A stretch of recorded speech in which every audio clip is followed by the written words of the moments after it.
Hey friends, it's Lynn. Health and Fitness Motivation. Today I got an interesting email in my inbox here that actually came out of the magazine, the ACE, American Council on Exercise. They send it to all those personal trainers and health and fitness people, certified people. But this one was called, I thought this was interesting. It had some interesting points on a topic I'd been wanting to talk about for a while, called that topic of calories in versus calories out, right? And it's the title of this article is called "Rethinking the Concept of Calories In versus Calories Out" by Daniel J. Green. And I thought there were some really interesting points here. So as a highlight, I'll just highlight some of the things he says in this article, and then I've got a couple of my own thoughts. So let's just start at the beginning here. Daniel J. Green starts off by saying, for decades, not only have we been focused on quick fixes with a lack of long-term strategies, but we've also been facing an oversimplification of the eat less and move more solution to our collective fixation on weight loss.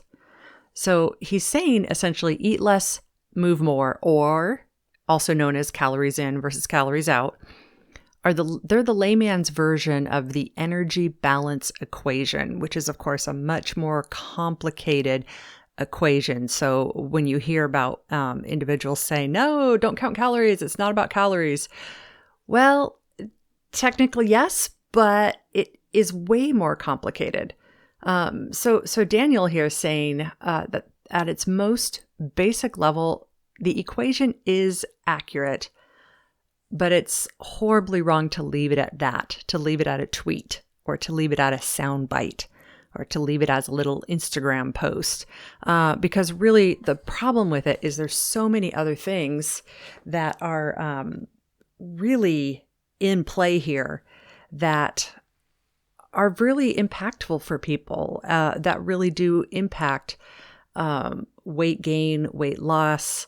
And what I want to say is less about weight gain and weight loss, but more about, I guess you could say maybe fat gain, unhealthy fat gain versus unhealthy fat loss, unhealthy weight loss, healthy or health. And it's, as you know, the reason I'm stumbling all over this is because it's complicated. I don't want to give a healthy or unhealthy to weight gain or weight loss because it can be both and it really depends on each person. And there's so many different things like genetic and epigenetic factors, the sometimes energy dense, nutrient poor foods like potato chips, that means tons and tons of calories, very little nutrients. Sleep deficiencies can make a big difference because you're moving just a little bit less all day, every day because you're tired, which, burns less calories, yada, yada. Delayed satiety, which is a really big one. So delayed feeling full can be a big one. And certain foods you eat, this is the big one really, where certain foods you eat, you can eat tons of it before you ever feel full. And some foods you can eat tons and tons and tons of it and you never feel full. And then you feel hungry an hour later. Oops, dropped my phone. Oh well. Stress, inflammation, just all kinds of different factors here. And so the problem with this, and the problem of why I even hesitate sometimes bringing up the topic, is because of its complexity, and it doesn't fit in a 5-minute podcast.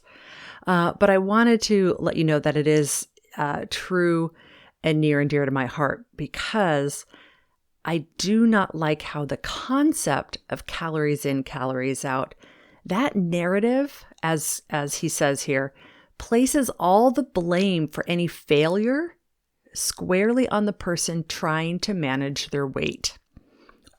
Not good. Not good at all, because nobody looking to improve their health or lose weight is looking to escape responsibility, right? You know that. The whole fact that you're looking at your health tells you you're looking at being responsible and looking up to this. So if you know a health coach, or if you follow people on Instagram, or if you have people who say it's all about calories in and calories out, that's it, period. You can stop your learning right there. Don't listen to them. Seriously, don't listen to them, because it's one of the most unhelpful things to have narrating in the back of your mind. And because our culture still hits on that all the time, it's just really, really tough. So what do I do with all this? What do I do when somebody comes to me with these old thoughts of, I gotta, eat less, move more, help me control my calories? Okay. So here's what I do. If you really want me to look at your food or your nutrition, I am not a nutritionist, but I am a sports nutrition specialist. So I can help you with, the basics plus, a little bit more. So if you work with me, the first thing I want to do is I want to listen to your full story. And we'll talk together and really ask yourself right now, what is your whole story around food and the way you eat and different diets you've tried and how it's been positive or negative in your life, right? So we'll talk through all of that. And everything is in a cloud of compassion, which sounds a little bit woo-woo, but there's a tremendous amount of data that shows that if we're judgmental towards ourselves or each other, it actually causes more stress and it causes more weight gain. We know this. We've seen it quantified in multiple studies. And so it's really a non-judgmental place to let's just talk about this. From there, then, in the back of my mind, what I'm doing is I'm asking myself, does this person need a nutritionist, somebody who can really dial in some real specific needs, or would they benefit from working through some of the basics with me first before I refer them over to a nutritionist? And we would have that discussion together. Then let's just say you decide, hey, you want to work with me a little bit.